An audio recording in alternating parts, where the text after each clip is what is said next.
try a little harder, stack those sats, don't stack the dollar.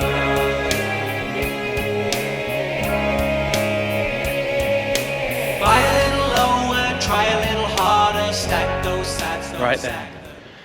Now in this video, I'm going to respond to a question that somebody asked me in the comments. Somebody asked, why don't people challenge the current monetary system or see its failings?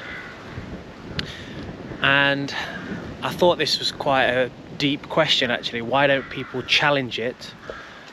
And also, why don't people see it? And I've been thinking about that all day actually. And I think to start with, it's to do with the education system. We're not taught how money is created in schools. I remember I did that talk with my friend George in the car where I was trying to teach him about Bitcoin. And after we did that whole thing, he texted me and he was like, why aren't we taught this in schools? You know, why aren't we taught how money's created? And I was thinking, well, of course we're not taught that, because the whole thing is a scam. Like, money is created out of thin air by a group of private people, and then we have to work for what they can print for free. Not only that, they will lend us that at interest. The whole thing is a scam. So of course they don't teach us that in school. And it reminded me of a book I read a while ago by an author called John Taylor Gatto, who was basically an award-winning teacher. And I think he was a teacher for like 25-35 years. And he basically wrote this book. I can't remember what it was called, like The Hidden Curriculum of State Schooling or something along those lines. And basically, throughout all his years in teaching, he figured out that what actually works and what makes kids learn isn't being implemented through the state curriculum. And he basically says that it clicked with him when he realized that, okay, these kids aren't going to state school to flourish and to learn and to, you know, be the best they can be. They go through the state school to basically learn to submit to authority without question, you know, basically just be good workers and, you know, accept whatever the authority figure says. They're churned out to be good subservient workers, basically. That was his overall thesis in the book, and he's an award-winning teacher. It made a lot of sense when I read it. So I think, you know, people just aren't told to question something as fundamental as the money. You know, you got like a £10 note, it's got the king's head on it, everybody uses it. Why would I question it? It's like questioning gravity or something like this. It's just, that's money, that's it. I wouldn't question it.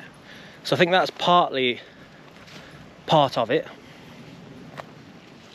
And I think because we have been born into this fiat system, you know, like we came off the gold standard, or America did, the reserve currency 50 years ago. These are decisions that were made by our grandparents' era, you know, and the Federal Reserve itself was like what, 1910, 1913, something like that. That's like over 100 years ago. So we are living in a world where the repercussions of this world that we're living in right now come from decisions 100 years ago. So we've just been born into this. So I think you're even less likely to know that something's not right because we don't know any different. But it also reminded me of an interview I saw with this UK politician once, a guy called Nick Griffin.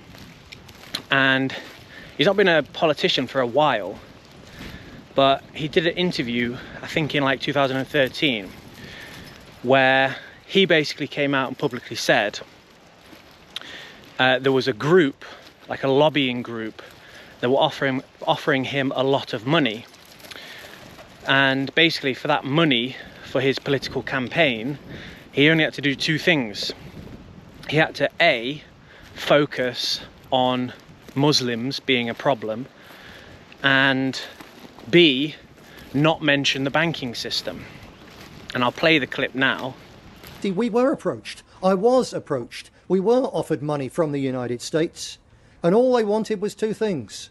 They only wanted us to concentrate on Islam, and I yield to no one in my criticism of Islam and grooming. I put my neck on the line. Many of you have put your neck on the line as well.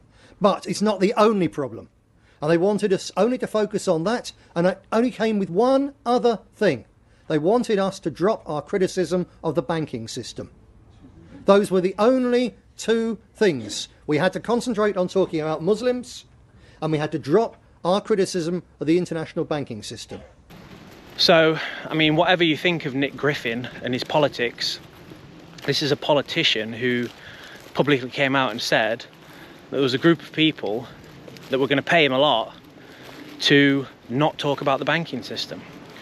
So not only are we not getting taught this kind of stuff in schools, there are political actors that are funding people and politicians to keep it quiet as well, because the whole thing is a scam, you know.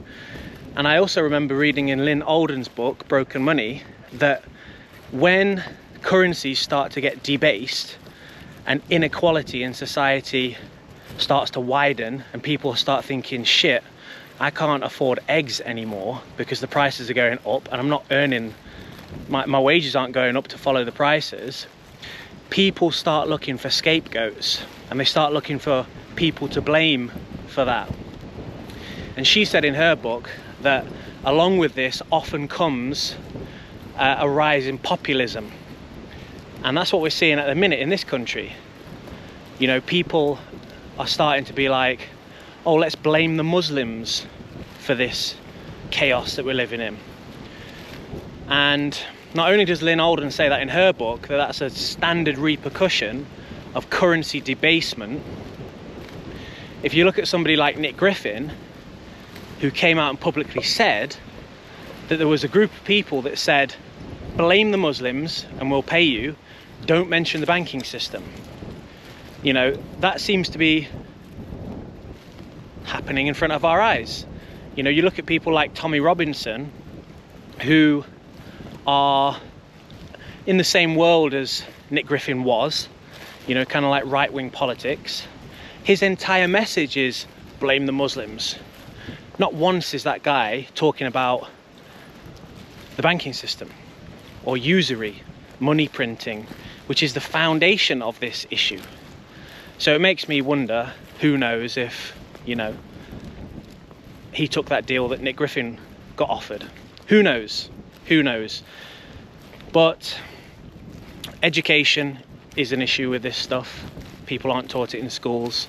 There's also some subversive political, I don't know, like lobbyists, the banks themselves probably paying politicians to keep it hush-hush, keep that scam hush-hush, because it's not fair.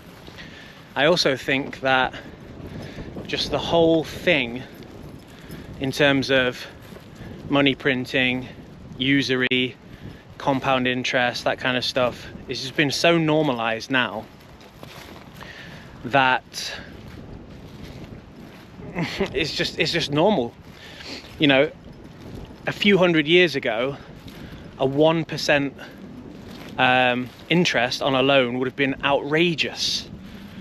And I remember also reading that back when the church was more powerful, any interest on loans was completely outlawed, and even some of the original popes and whatnot would say that usury, which is interest on loans, is tantamount to murder. That's how bad of a thing they saw it hundreds of years ago. Because if you get somebody locked into a loan and you're putting money on top of that loan and then compounding that, that guy's having to work more and more and more for nothing, just to pay off interest on the loan. And the church saw that as basically stealing somebody's life, because that guy has to give his time to work to pay that interest off, and that guy's time is his life. That's how much of a bad thing it was back then. Just 1%. And now we've got like, I don't know, 25% on a credit card standard. What isn't normalized now is like a 1200% payday loan. But even that is kind of, you know, kind of normalized. A 1200% payday loan. You know, that's where we're at. But 1%, 2%, completely normal. So it's been normalized as well, which I think is another issue. But there's also lots of deceptive language as well with it. For example, like quantitative, or whatever the word is, quantitative easing, which basically means money printing. You know, but you give it a posh word and people say, oh, it's quantitative easing, yeah. Or stimulus package, which basically means debt. You know, give it these posh words and people think, oh yeah, well, it's another stimulus package to stimulate the quantitative easing. It's like you're basically going into debt so you can print more money. That's what it is. You know, why don't people challenge the current monetary system was the original question. Maybe people are scared to do that on, you know, like a political level, because they see somebody like Kennedy, whenever that was, 50 years ago, who openly started to criticize the Fed. He even started his own currency. I think it was called the greenback, something like that. That might have been Lincoln. But he started to make his own currency, thought, forget the Fed, I'm just going to do this myself.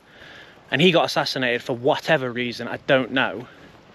But I'm sure it scares people in that kind of political sphere that you had a president who openly criticized the Federal Reserve, started making his own currency, and then got assassinated. You know, it doesn't bode well. So maybe there's an air of uncertainty in that political sphere, you know. Who knows? Right, you might have noticed that I've changed clothes. I've not done a quick change, it's the day after it's filmed. And I've been thinking more about what we've been talking about. You know, why more people don't see the issues with money and why more people don't fight the monetary system. It reminded me of a quote by Friedrich Hayek. He basically said, I don't believe that we shall ever have a good money again before we take the thing out of the hands of the government. Since we can't take them violently out of the hands of the government, all we can do is by a sly roundabout way introduce something they can't stop. And that was a quote that he said in 1984. So it predates any kind of cryptocurrency or Bitcoin at all. And that got me thinking as well. You know, there's no politicians that are gonna pick up this subject of money printing or usury. I'm a bit skeptical about whether protests work and that kind of thing, you know, go into the streets, waving a flag, that kind of thing. I remember that just before COVID hit, there was the Yellow Vest movement in France, and they was burning down banks and all that kind of stuff. Which, whatever, fair enough, that got squashed though with the whole COVID lockdown, and that stopped the whole movement. So I don't know. You can't exactly write a letter to the bank and say, can you stop printing money please? Can you stop practicing usury on me and on the country? So with that Hayek quote, it made me think about Bitcoin, and I believe Bitcoin is what he was talking about even in the 80s. Now every time you transfer your fiat cash from one system to another, from the fiat world into Bitcoin, into the free market, is a protest. It is a vote against money printing. It's a vote against your time and energy and effort, savings, value. So you vote against that being debased and debauched, because Bitcoin can't be debased. You can't just print more Bitcoin out of thin air. It's a completely separate currency. It's a completely separate free market outside of that fiat world. So every single Satoshi you buy with fiat is a vote against monetary debasement and money printing and usury. So what can the little guys do? Well, you can buy Bitcoin. You can opt out by transferring your time, your energy, your effort into that new system, which is a vote against money printing and usury. So that's what I'm doing. Not financial advice, obviously, but that's what I'm doing. Stay humble, stack sats. That'll do. It's a bit too windy today. See you later. Buy a little lower, try a little harder, stack those sats, don't stack the dollar.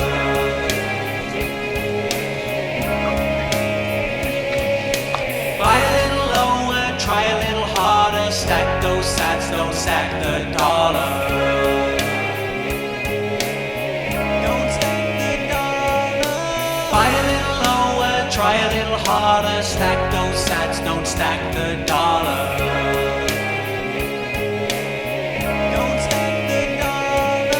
Buy a little lower, try a little harder, stack those sats, don't stack the dollar.